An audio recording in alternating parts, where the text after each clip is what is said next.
Welcome to the Cayuga Community College television studio for the sixth in a series of 7 debates this month involving the 2015 candidates for Cayuga County Legislature, Auburn Mayor, and Auburn City Council. I'm Jeremy Boyer, editor of the Citizen newspaper and auburnpub.com, and I've been serving as the moderator for these forums. These debates are recorded and produced by students at the college, and they are broadcast in cooperation with Time Warner Cable, Verizon Fios, and Auburn Regional Access Media. They are also posted for viewing anytime at the auburnpub.com website. Last week we wrapped up the debates for candidates running for Cayuga County Legislature seats, and now we are on to the City of Auburn races. Today's program features candidates in the race for Auburn Mayor, and the gentlemen vying to hold that office for the next 4 years have been here before. In fact, this marks the third time they have faced each other in a mayoral race. Incumbent Michael Quill, who is running on the Democratic, Working Families, and Auburn ballot lines this year, is seeking his third term after winning elections in 2007 and 2011. Prior to elected office, Mr. Quill was a longtime city firefighter who retired while serving as the Auburn Fire Department chief. The man he defeated in both mayoral elections in the past is returning for another try. Timothy Lattimore is running on the Republican, Conservative, Independence, and Reform Party ballot lines. Mr. Lattimore was Auburn's mayor from 2004 to 2007, and he's currently serving as a Cayuga County legislator representing Auburn's 13th district. The mayor's seat in the city of Auburn is part of the 5-person Auburn City Council, which is the chief policy-making body for city government. The position of mayor pays a yearly salary of $10,889. Under the rules for these debates, the candidates will be given 2 minutes for an opening statement and another 2 minutes for a closing statement. The initial answers to questions can also be up to 2 minutes long, and rebuttals are then allowed 1 minute each. The candidates earlier took part in a coin toss to determine the order in which they'll be giving their opening statements tonight, and as a result, we'll start tonight's program with Mr. Lattimore. Mr. Lattimore, welcome, and you have 2 minutes for your opening statement. Thank you, Jeremy, and it's a pleasure to be here. I think most of the voters received a card yesterday on www.timlattimore.com. Use the Internet Explorer, and you will see a 4-page plan outlining exactly what we're about with this campaign as to who has a better plan for the future of Auburn. I've been in up and down the thruway. We've had many projects developed in Buffalo.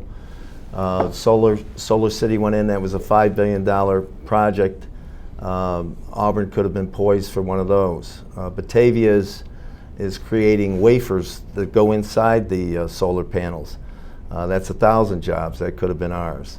Albany's had nanotech. Marcy's had nanotech. The mayor of Utica just got $70 million for a new hospital down there, much needed for Auburn, New York. I just want to say that the three things I want to touch on tonight would be the heroin abuse, and I bet you we'll get into that a little later. But one thing I do want to right away get through when I'm mayor is this year-round alternate parking. I want to do away with that. And also with the water meter hookups, most utilities like your power and gas, they go right to the house. The present administration wants to charge you for those hookups and some of the underground work that has to be done with some of the water and changing over those meters. I will try to eliminate that program and try to get back some of the money that went into that. So those are just 3 things. And also, small thing, but it's major when you're using our parks. Herman Ave, we need some restrooms there, and we need to open up the Y-field restrooms when kids are playing and when recreation is going on in those facilities. Thank you. All right, Mr. Lattimore, and we'll move on to Mr. Quill, and your 2 minutes for an opening statement as well. Welcome. Thank you. I'd like to thank our event organizers, the Citizen and Cayuga County Community College, for inviting us here today. Thank you to Jeremy Boyer for moderating, and thank you to the staff and students here at Cayuga Community College for their hospitality. Excuse me. It has been my privilege to serve as Auburn's mayor for the past 8 years. I'm running for a third term because there are so many exciting things happening in our community that I want to continue to move Auburn forward in this positive direction. I'd like to point out 3 areas that have made progress. Our downtown's renaissance has perhaps been the most exciting thing to see. Our downtown has seen significant improvements. the award-winning Prison City Brewery, A.T. Wally's, Osteria Salina, Moondog Lounge, Wild for Yogurt, and Thirsty Pug in the Genesee Mall are just a few new businesses that have been sprung up in the past few years. We currently see the next phase of this under construction in the East Hill area, and by the end of the month, another new restaurant, Hobnob, will be opening its doors. The city just reported it had a 6% increase in sales tax revenue for our last budget year. I believe the growth we have seen downtown is a reason for this. We have worked hard to bring stability to city finances. We are well served by our city manager, Doug Selby, and this year we renewed his employment contract. At the beginning of 2014, we brought on our new city comptroller. The current city council, by a 3-2 vote, adopted a 5-year financial plan to bring long-term stability to city finances. Our city budgets have ended with surpluses for the past 2 years. We have worked in partnership with the county to move our economic development strategy forward. With Andrew Fish's leadership, with CETA is off to a great start. I serve on the CETA board, the Central New York Red Sea, and also the New York State Workforce Investment Board, the last two being appointed by Governor Cuomo. We have been working with CETA to prioritize Auburn and Cayuga County in the region's economic development plans. In addition to CETA, we have worked with the partners at the county on a new public safety building complex. I'm going to have to wrap things up there, Mr. Very Mayor. good, thank you. And again, reminder, we're 2 minutes for our answers, then the timer will give us a red card when it's time to wrap things up. We'll start tonight with some questions in the public safety realm, and the first issue that I'd like to get into that I think you both have brought up in the campaign this year is the heroin problem in our community. We're seeing a lot of cases of overdoses. First responders on a nightly basis are encountering issues with this, and there's a lot of questions about what can be done in our community. My question for both of you is from the point of view of a mayor, what can a mayor do to help lead to eradicating this problem? And we'll start with you, Mr. Quillen, answering that question about heroin in the community. The mayor has to be a point person in this, working with different branches of the government, both on the local level, the state level, and even the federal level. The heroin drug problems that we have in this community are not like any other community, I'm sure, in the Northeast. We can't arrest our way out of this, as was said last night, by adding new police officers. We need to look at the treatment end of it, preventing it, the rehabilitation end of it, the drug courts. There's many, many sides to this that all have to work together. But I believe the mayor's job in this is to be the point person, coordinating all these activities, getting all the different agencies on board to try to correct and corral this problem.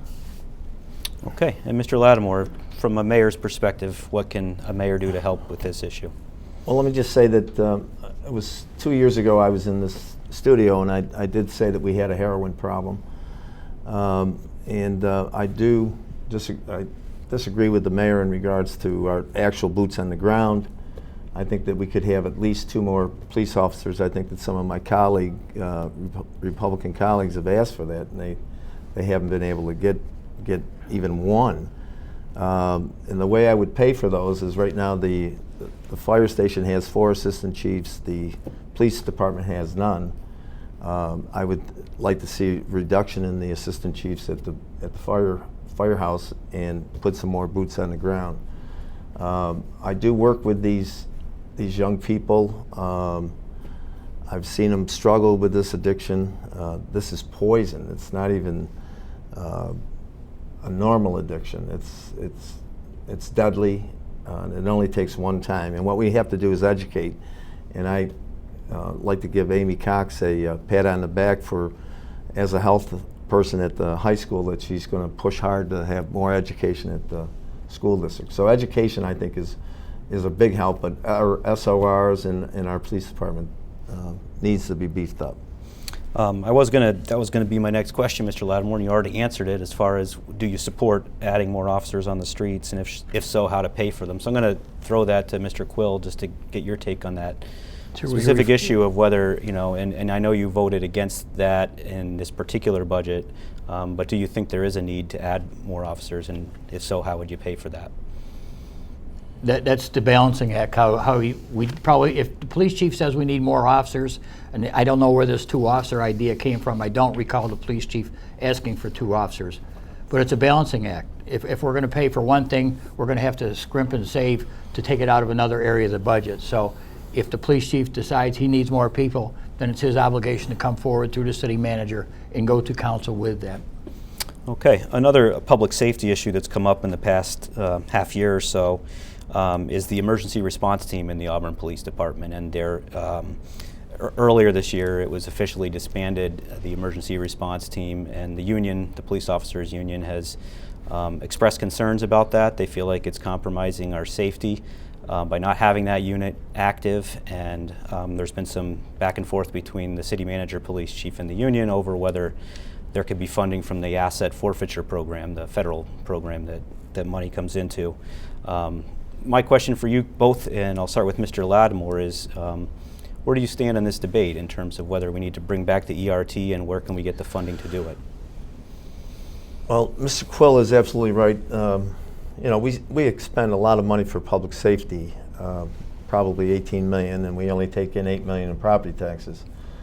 And I believe that it's all about manning, and I know that when the present mayor was fire chief, he had expanded a 12-man minimum with the chief included to a 15-man minimum with the chief excluded, and I think that absolutely costs the city a lot of resources. So reducing some of the manning issues, and I think it has come down over the years, but I think that with less manning, maybe in the firehouse, we can beef up, since we do have this epidemic that we're having with heroin, use those funds. As I said, right now the police station doesn't have any assistant chiefs, and the firehouse has 4. I mean, I think we can save money by reducing the assistant chiefs. So would you, just to clarify, because the question was about the emergency response team, would you like to reactivate that? When you free up the money, then you can put that back in, yes. Okay. And Mr. Quill on the ERT? That mainly lands in the hands of our city manager and our police chief. I know both gentlemen are doing the best they can with what resources they have. What they determine, how it's going to work out, that's up to them, and then the council makes a final decision. Jumping back to Mr. Lattimore a minute ago, thank you for the credit for increasing the firefighters at 15. You were mayor at the time. You signed the contract. I don't have any signature on the contract as the fire chief. I worked through the city manager. It was brought to city council, and you were one of the signers saying we did need these number of people. So thank you for the credit anyway. Would you like to have a minute to rebuttal on that one? If you remember that night, Chief, that I abstained on the vote because I had a loved one who's a firefighter, my cousin Jimmy Lattimore. He was an assistant chief, and I didn't vote on that particular subject. Anything else on that? No. Mayor Quill? No. One more issue, and we'll move on to some economic development questions. Sure. But because we do have a lot of ground to try to get through tonight. But fire department, we're also talking about fire department staffing a little bit. And a couple years ago, there was a council vote to eliminate 10 positions. Last year, some of those positions were able to be restored thanks to a federal grant. My question is, as things stand now, do you think our fire department is adequately staffed for the size of the city and the available tax base? And I'll put that to Mr. Quill first.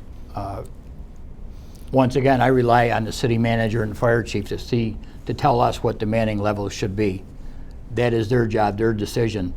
Many years ago, I was fire chief, and I fought for what I thought was right. So once again, I take it back to the city manager and the fire chief. There's so many things have changed in the 9 years, since I've retired, that it's not fair for me to second guess these 2 gentlemen. Anything else, Mr. Lattimore, on that? Well, I'd just like to say that, I want to have a strong public safety budget. I've always been in favor of our fire and police. Any equipment that had to be replaced, I replaced it. I would never send a woman or a man out on a piece of equipment that was not OSHA approved, or I had to fight with the city manager back then when I first got on council just to get bunker pants for the men and women. So I've been very strong in public safety. I think that we can, I mean, this town was built, the economy of the town was built on like 50 industries paying into all the different services that are provided by the city, and we've lost that those monies, and so we have to look at tightening our belt in other areas. Okay, we'll move on to economic development. A series of questions on that topic. I'm going to start, Mr. Lattimore, with a question for you about, and it's actually for both of you, but I'll let you answer first. Currently, the services the city's getting in that area, the Cayuga Economic Development Agency, which is providing support to the Industrial Development Agency, and you also have the City Planning Economic Development Department. Just asking you to evaluate the overall city economic development program and what changes, if any, would you like to make? Well, I mean, I've been in the city for quite a while, and I've seen where the politics have stopped and slowed down some initiatives that different mayors have had over the years. I remember one mayor having to go to Mike Peduto, who was the head of the chamber, and get the funding to go to Japan and bring back a steel mill. So I was all in favor of Mr. Fish and CETA going down on State Street, so take the politics out of it somewhat. There's always politics everywhere, but I think it is an improvement, that one-stop shop, and I was in favor of it from the beginning, and I support it from the county ledge. Okay, and Mr. Quill, your thoughts on the performance of economic development efforts in the city? In general, or yeah, well, specific to, I mean, CETA and obviously your planning and economic development department within City Hall, those two efforts especially. I'm very happy with CETA and our planning department. That's not to say we can all improve. No matter how good we are, we can always improve. I was a charter member of CETA. I've been on the board ever since. I think it's a great concept. As Mr. Lattimore said, it takes a lot of the politics out of there. It's a diverse group of board members that are on CETA, so everyone comes to the table with something a little bit different, something they feel is crucial. So I'm very, very happy with it, and I'm extremely happy with the job Andrew Fish is doing as the CETA director. Okay, I'm going to ask you about downtown Auburn. I'll start with you, Mr. Quill. Basically, that we've talked about all the investment that's happened here in the last few years, from the hotel project to Plaza of the Arts to renovations on the East Hill block. There's now some work going on further down on closer to the intersection with Loop Road. But all those projects have come, or most of them have come at least, with some tax breaks through the Industrial Development Agency. So the question that I have for both of you is, has this overall program with tax breaks, the private investment that's come in, been a net positive for the city? And why or why not do you feel that way? Yes. As I've said many times, there are thousands of communities out there that want to develop, they want to grow, and they will do anything and everything they can to do that. If we decide that we're not going to give pilots payment in lieu of taxes, or not try to help them out in every which way, it doesn't bother them to move on to the next community, because there's always someone willing to give that little bit of boost. I think is it the best system? Probably not, because we're giving away something. But at the same time, the long range plan, the long range goals are well worth what we spent up front, or giving away, so to speak, in the very beginning. And Mr. Lattimore, your thoughts on the tax breaks and the what it's meant for the city in terms of downtown development? Well, first of all, let me just say that I've had a long history of serving on different boards that have brought the downtown back to where it is today. I mean, we opened up the Exchange Street Mall and the State Street Mall. We put in the pavers. We put in the Acorn lights. We laid the groundwork for what's going on now. We gave Mr. Bartolotta, who's a very, very big engine in the downtown, $1 million worth of Restore New York money when he went into the old Wegman piano. I can remember Mike Long and I traveling down the thruway to make sure that grant got in so that he could save Logan Street lofts. So I've been a strong advocate to help people who actually have the talent in which to follow through on what they dream, or what the vision is. And Mr. Bartolotta is one of those people, and I think the downtown is improved. I remember moving into one of his first buildings. We were in the Metcalf Plaza, and we moved up to the East Hill, and in the Button shop where I think that the Democratic headquarters are now. So it's a beautiful building, and it's nice to see our buildings come back to life. I believe the Republican and Democrat headquarters share the same building, and I believe at one point it was called Ginsburg Dress Company. So yeah, you left that little bit out there, Mr. Lattimore. I'm glad you corrected me on that. I'm on. We always enjoy the banter, so you guys feel free. I'll stick to downtown for two more questions, just quick, hopefully. That two sites down there that have drawn a lot of attention. One is the Shine Theater. Obviously, it's struggled to get a footing in terms of its renovation. We had a story in the paper earlier this year that showed some of the interior pictures and the state of that inside. My question for both of you is, from a city perspective, should the city be doing anything more to try to foster that project, bring it along? How far, to what degree can the city go, or should the city go, to try to see if that can come to fruition? We'll start that with Mr. Lattimore. Well, the Shines, I remember as a kid, and that's what's great about Auburn, is that we had such great times, and I'd like to restore some of those to the next generation and the generation after that. Hometown USA is a movie house is a great thing to have. That monolith that sits there now, which is on the National Registry, is just a valuable asset. I don't know why it wasn't incorporated in the overall merry-go-round theater scheme, but it was left out. But I do believe that we can find an angel. I know that the Allen Foundation has been very kind to Auburn. As you know, Welch Allen was started in Auburn. Hopefully we can get one of the Allens maybe to take that on. I know that one of the relatives just took on Stella Morris. They're going to make a library out of it. So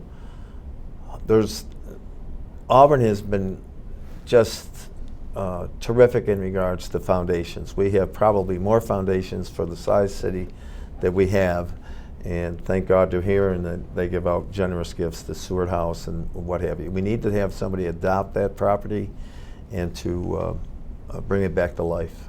Are you in favor of ever the city trying to take over that property in terms of ownership?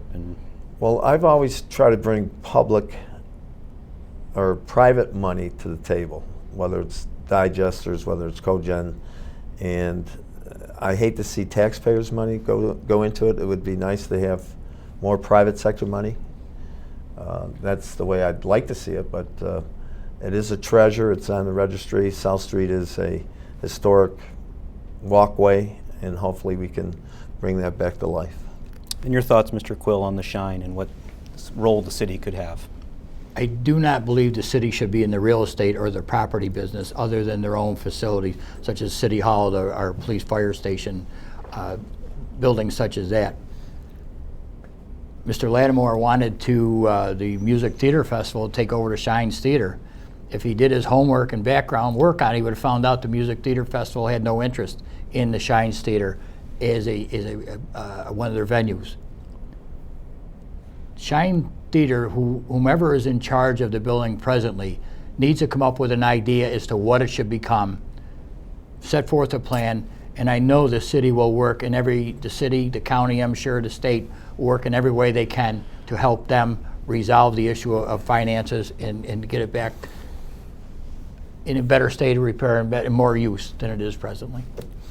Yes. 1 minute for rebuttal. Yes, in regards to merry-go-round and the theater operation, I just want to say that I've been a strong supporter of the theater. I was on the merry-go-round theater when we used to have to put our houses up as collateral to make payroll under Sue Ryford, and that's come a long, long way, that dream. And Eddie Sales has done an excellent job with being a director. For some reason, Eddie didn't feel it was part of the plan whether or not he could get along with the present group. As I said, there's politics in everything, whether it's merry-go-round theater or the Auburn Shines. There's a lot of politics in this town, and a lot of times it kills projects. All right, and one other site. Oh, go ahead. I'm sorry. You're correct, Mr. Lattimore. There's politics in kindergarten. Who's got the best lunch and who's going to sit next to him? The point I'm trying to make, though, is the Music Theater Festival, whether it was a personnel conflict or whatever, they were not interested in the Shines Theater. So I don't want to beat a good dog to death about trying to force it down their throat when they don't want it. Okay, and the site that they did want for a while, and obviously is now a vacant site that the city has ownership of, is the Callet, former Callet building site. And I'd like to ask each of you, what you think the city needs to be doing moving forward with that site in terms of trying to repurpose it. And we'll start with Mr. Lattimore on that. Well, just a little background. I think before that project ever got demoed, I would have had a meeting with everybody in the neighborhood to make sure that everybody was on board with what was proceeding before the first brick came down. We had put about a $300,000 taxpayer new roof on that building. So I would have made sure that everything was kosher before we went forward. I happened to be at City Hall the night that the subject came up of whether or not the seeker was going to be a short form or the long form. I thought then it should have been the long form, knowing that there was some opposition to the project. But that's in the past, and hopefully we can come up with a genius idea to fill that hole. But I would never taken it down until we had absolute, total green light on it. Mr. Quill, your thoughts on moving forward at the Callet site? Very quickly, there was a meeting of the neighbors on State Street and Genesee Street as to what was going to happen with the Callet building. So there was a meeting. I don't know why you weren't invited, Mr. Lattimore, but there was a meeting. That's what I'm talking about with Shines Theater. I don't want to be stuck with another building like the Shines Theater. That's why the city government has decided to bring it to the public. Let the public weigh in as to what they feel is best suited for that particular area. There's been talks of a parking lot, a parking garage, a park open to the general public with spaces to rent if necessary. So we're waiting for the middle of November when the RFPs are sent out and to come back and wait to see what people of Auburn think it should be in this particular spot. So I want to continue to move forward in developing it. Do you think the city will need to spend money to do further soil and water testing? Because that's been the chief argument of the opponent to that project, Mr. Camardo, that he wants to see that happen, and any developer may encounter that too. So should the city go ahead and do that? I don't think at this point the city should go forward doing that. It all depends on what's going to be the final site. If it's a park, a green space, do we need those particular items? Do we have to do that? So I would say it's too early to decide what the city should or shouldn't be doing. Mr. Lattimore, your thoughts? More testing? Well, let me just back up a little bit. I think the Camardos have invested heavily in the downtown area, and I think that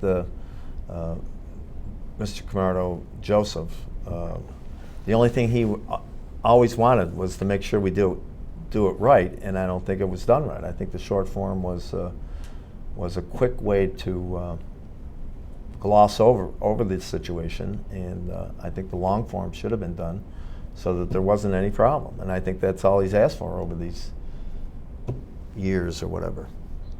You're closer to Mr. Camardo than I am, so I'm not privy to that information. So we'll move on from that, and because we do want to get to a few more topics. One more area, especially in economic development, is all these. We do have several big properties from the large manufacturing companies that once were here. The Alco plant or Bombardier, soon to be McQuay vacating. You got the Dunham McCarthy site, big massive sites that hopefully someday can be repurposed. My question is what's the best strategy moving forward to try to do that? Do we try to fill it with one giant manufacturer? Do we try to divide it up? Who does the work? What kind of marketing needs to be done? I'm going to start that for you, Mr. Quill, and that's to both candidates after. There's two ways to go with this, and they're both important. It needs to be a public-private partnership in resurrecting either of these buildings. The Bombardier facility, I have to say they're a good neighbor in that they pay their taxes, they keep the building up to date, or somewhat up to date, they keep it clean. There is a watchman on duty 24 hours a day. McQuay, we'll see what that turns into, but it takes a private-public partnership to work in regards to that. Switching real quickly to the URI, the Upstate Revitalization Initiative. both properties will become very, very vital, especially the Bombardier facility with the railroad tracks. If the inland port gets built at Jamesville, New York, it'll be a rail connection that will help the city of Auburn, Nucor, Bombardier, any of the manufacturing where a manufacturer can send their goods through the rail system, saving considerable amount of money. Instead of tractor trailers, it will go on the rails. Once it gets to Jamesville or the port of Oswego, the world is open, wide open to us. Mr. Lattimore, on the big spaces. The mayor just indicated Jamesville. I mean, that rail does have an issue with elevation. It's very high, and I don't know whether it's going to be able to fit. But if you go to my website, www.timlattimore.com, and use Internet Explorer to get there, you'll see a detailed outline as to what we can do with those manufacturing sites. Now, Bombardier was Elko, and Elko had a sister city, or sister plant down in Schenectady, and Senator Schumer gave them $50,000 to clean that site up before a new project went in there. I'd like to, touch on our elected officials to see whether or not we could get that kind of money to develop or clean up those sites. I happen to be with the governor, and I'm wearing a pin right now to, they redid the Republic Steel in Buffalo, and that's now going to be the world's largest solar manufacturer in the world. We used to have the world's largest cordage company. It would be nice to have Auburn back in the world's largest, best, like Welch Allen is today. But we can redo those projects, most definitely, especially McQuay. If we take McQuay, put 60 or 70 acres worth of solar on the old dump, put the electric into there, and use the gen set that's sitting down by the sewage treatment plant, that plant could be, the cost of operation could be very, very low and very affordable to purchase. All right, anything else for either of you?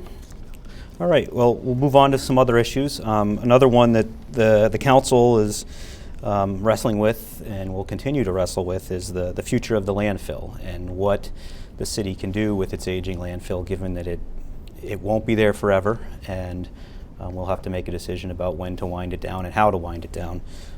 So my question for both of you, and we'll start with you, Mr. Lattimore, is what path do you support in terms of how long we should keep the landfill operational? Well, I mean, I happened to be on council when we had to build new cells, and it's just unfortunate that a lot of it's very expensive to build a cell, and it's very hard to site a cell in the state of New York. They're not building dumps. So it's an asset, and if we can utilize that asset, and I think that we've probably hurt ourselves in regards to filling that hole in the ground up with virgin sand. I've always said that we should have, at one time we were burning the sludge at the sewage treatment plant, which was environmentally very, very poor of us. And I said, let's build a digester, put the material in the digester, and use that as cover material instead of buying virgin sand every night to cover the garbage, because by state law you have to cover it every night. A lot of dumps, they pull that material back in the morning and then keep dumping. So I think we filled it up too quickly, but I'd like to see it stay as long as it can, because I think it can be used for methane if we put the right material in the landfill. Right now we've been putting a lot of construction debris in there, filling it up, and it's not the best thing. We should have used the municipal solid waste, which would have created methane for the gen sets. Mr. Would you repeat the question? Just in terms of what path do you support for the landfill's future? Mr. Lattimore is correct in that it's quite costly to build another cell. It's costly to close a cell. It's costly to build another one. I want to stretch out the life of this present cell that we have, cover it, seal it, and take advantage of the methane gas, which is another story. But at the same time, we should be looking, in my mind, into a transfer station or transporting our waste material to Seneca Meadows or whoever's going to give us the best price. It's much, much less expensive than to build a new cell. At the same time, we must continue to use curbside pickup for our trash and our renewables. So I believe between Mr. Lattimore's idea and mine, there's somewhat of a similarity, but we do have some differences, and that should be handled by council. Okay. I know both of you have vigorously maintained that the issues that have come up in the past with the generator out there, losing money, each person has talked to me and blamed the other one for the issues. So I'm going to ask you here in the debate to basically explain your position on that issue today, why you think it turned out the way it did. I'll start with Mr. Quill. In the election, when I first beat Mr. Lattimore, I believe it was November of 2007, between that date, the day after the election, the first council meeting after the election, and the 1st of January when Mr. Lattimore was no longer our mayor, Mr. Lattimore and the city manager put the cogen facility in, started the paperwork and getting it started. A private company was involved in the cogen, it was involved in it. The private company is what cost us money. They were guaranteed their money regardless what happened with the generator, with the gases, with electricity supply, whatever. So we were behind the 8 ball right from the very, very beginning. There was also supposed to be a digester that went online. Shortly after taking the job as mayor, we realized the economy was going bad, the price of steel was going bad, there was no way that we could pile more debt on the debt we had already assumed by getting into a business with a private company. Mr. Lattimore, your thoughts on that project? Well, I've got with me documentation. This was the Auburn landfill gas, electric generator, and an anaerobic digester energy facility, and this was in 2009. I think I left, when did I leave? Anyways, let me just say that alternative energy is the way to go. I mean, we were going to use this facility to reduce, we have a sewage treatment plant that runs 24/7. It uses about $800,000 worth of energy. This facility could have and has eliminated that bill.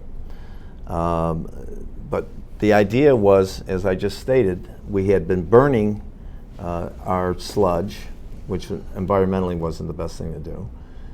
And it was costing us a lot of money to burn it because the price of gas was up. So the best way to do it was to build a digester. Now, every farmer's got a digester. Every farmer's gotten a grant for a digester. So I don't know what the mayor's talking about in regards to why he didn't buy a digester, which could have been used as cover material at the end. But the gen set, the mayor has signed every contract. In fact, acting city manager Mr. McNabb was acting in your behalf. I was gone, and it's unfortunate that private sector money was brought to the table, and then they made it taxpayers' money. That was a big difference in that project, I believe. Anything else, Mr. Quill, on that? The big difference is the private company received all the money for it. They were let go because they were not helping us whatsoever. And you talk about the digester.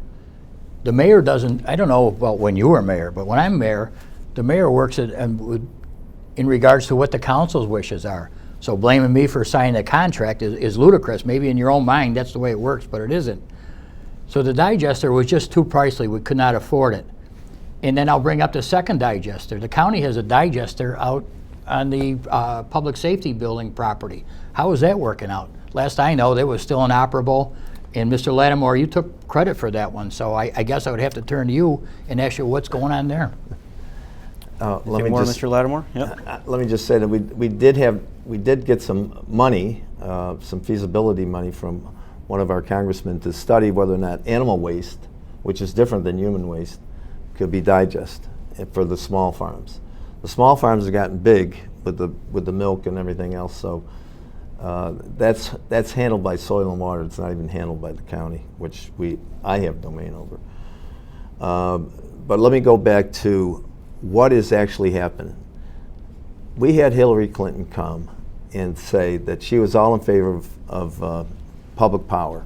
Down the street in Skinny Atlas, the rates are half because they have public power. Solvay has public power. The heat of home is like a third of what it used to be. We have a referendum saying the public wants public power. And this administration has bypassed the Auburn Power Authority, didn't take their concerns and issues, sign contracts without their involvement. I mean, it's just asinine the way it was handled. Mr. Quill. The only question I have is the county, no matter what type of manure there is the county's digester working? Is it producing electricity? And you don't have to answer that, but I think that's a fair question. And the two legislators that sit on that board are Mr. Pinckney and Mr. Not Batman, but Mr. Baxter are on that particular board. You could ask that question of them. I thought you were the vice chair. I thought I was going to the right person. I apologize. The one more question, and just in terms of something you said, Mr. Lattimore, and that is the digester. I mean, if you are back in as mayor and on the council, would you push to build digester out there at the landfill at this point? Well, I think a digester is a much better operation for the neighborhood and for the environment.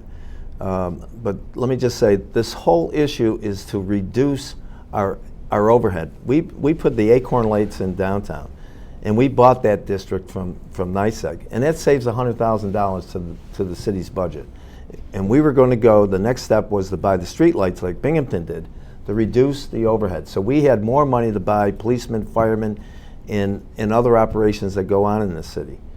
I mean, it's deplorable how a lot of, well, even last year you were going to cut the senior citizens by $66,000.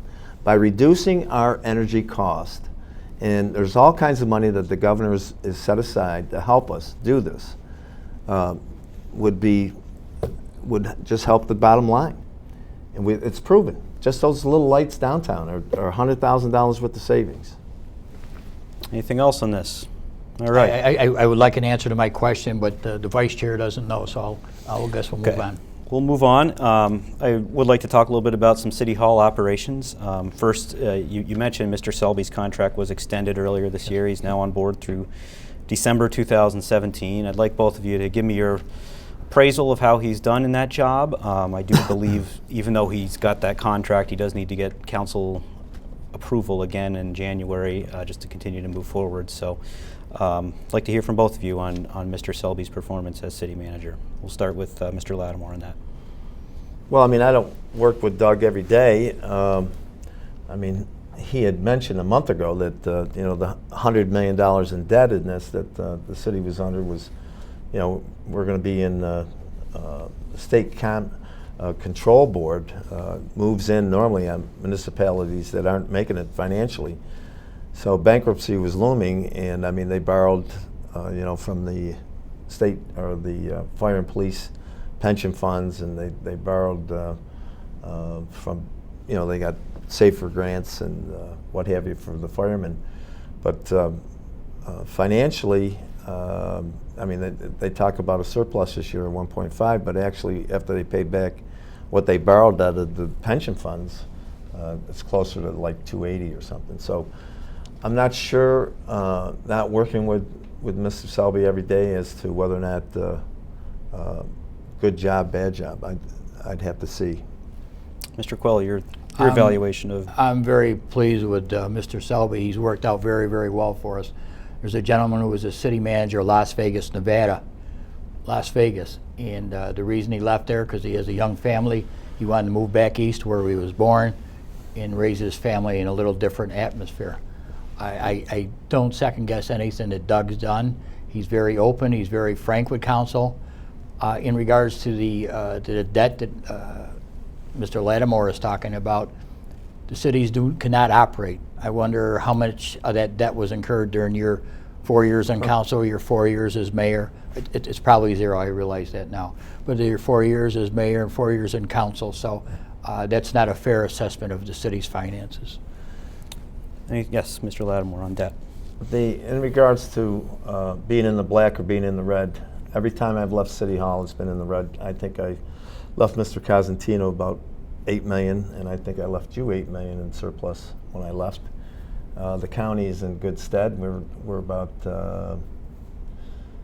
21, I think Mr. Didio had mentioned at the year end. I think we're at 19 now. We expect a couple more.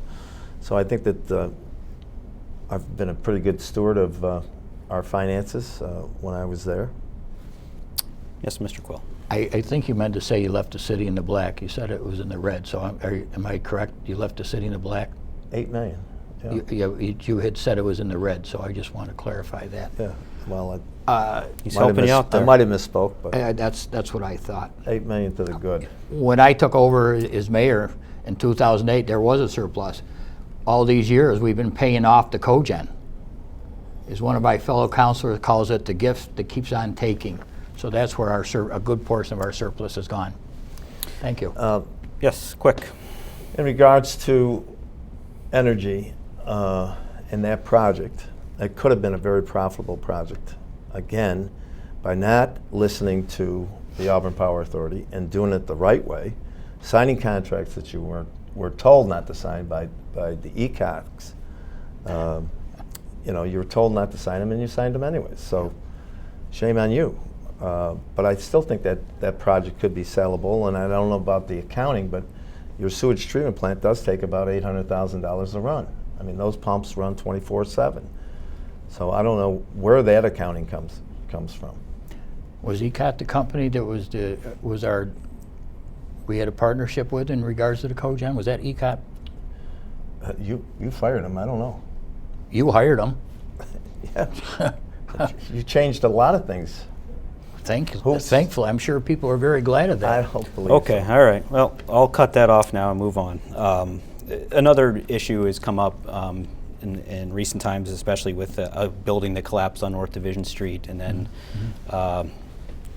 took a long time. Well, first of all, it was an abandoned building that collapsed. It got to the point where it collapsed. Then the rubble sat there, and before anything happened with removing the rubble, it caught on fire. We had a fire, so we had a couple dangerous incidents out there, and it kind of raised the issue of abandoned properties in the city. The question I have to ask both of you about that is basically, how should the city be addressing this issue with these abandoned properties? And that's a different question, by the way, than, we need more jobs, obviously, so we have fewer of these. But what do we do with the ones that we have now? Because there's a pretty big list of properties that are in pretty dangerous condition right now. For Mr. Lattimore, I'll let you answer that one first. Well, I mean, whether it's an industrial site, I mean, going back to the Bardier plant, Largo, which is a resort, $250 million is going to the next county over. At one time, they were proposed to build an $800 million plant at that site.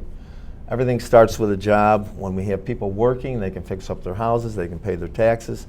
So everything originates from a job.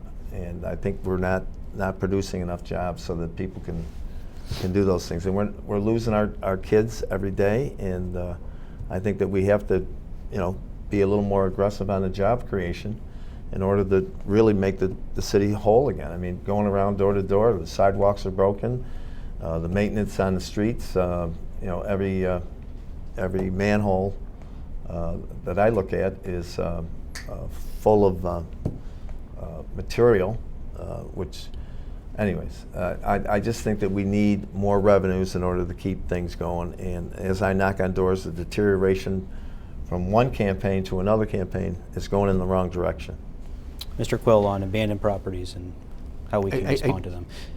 I think what you're asking is, what do we do? How do we handle all these abandoned properties that are in the neighborhood? that are there now. Yeah, that are there now. I really believe the way to go is in the form of a land bank, working with a not-for-profit, where the city relieves themselves of these properties, puts them hand into a land bank with a private partnership, with a private partner who comes in, remodels, restores, refurbishes these different structures, getting them back on the tax rolls, helping families get started with their first home or a larger home, something they can't afford presently, and at the same time they cannot afford very, very little, so this would be a boost to them, but it would be a not-for-profit agency.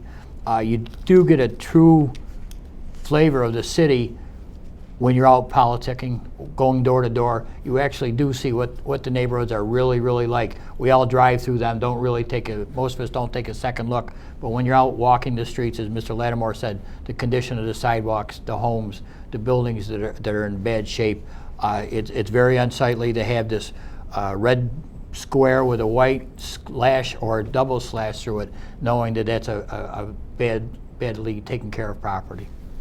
Mr. Lattimore, 1 minute.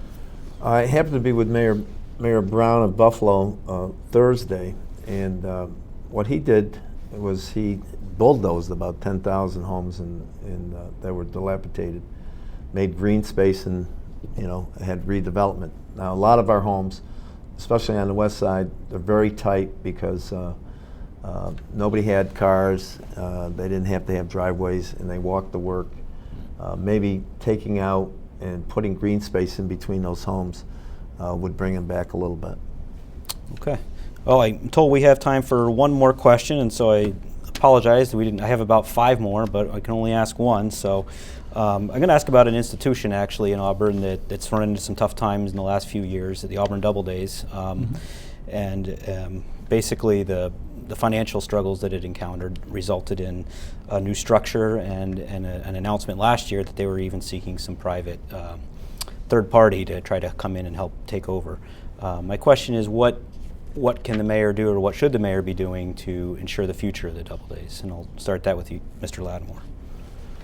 Well, the mayor says that the cogen is one of those projects that just keeps taking. I believe that could be a giver. If you take the ice rink that demands a lot of energy, if you take the ballpark, which is on a demand meter, and put those on our own line, like Skinny Atlas did. I mean, they're building more ice rinks at the Y because their cost of operation has gone down $100,000 because of the energy. If you reduce some of the overhead, I think the ballpark could go off. I remember that Mayor Loughran, myself, and Ormy King, I believe, voted to put the new state-of-the-art baseball park in there. We had the county help us with some of the field, and we did a good job. We came together as a community and worked on that project to make it happen. So I'd hate to see anything happen to baseball. I think it's a great thing, and I think if we reduce the operational costs on there, it would be well worth it. I think they went out to bid on the insurance, and they saved themselves 10 grand or whatever. So shopping and getting the right price is absolutely necessary.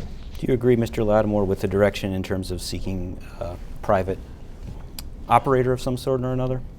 Well, I'd like to see the financial stability of the city come back. I mean, with money, we can do things. I hate to see that we're like one of the only cities that owns a ball team. So I'd hate to see that be given up. And Mr. Quill, your thoughts on Double Days and stabilizing their situation? Sure.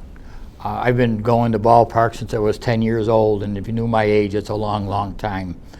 I always believed, and I still believe, it's the greatest form of family entertainment in the city. There's a couple of things you have to keep in mind.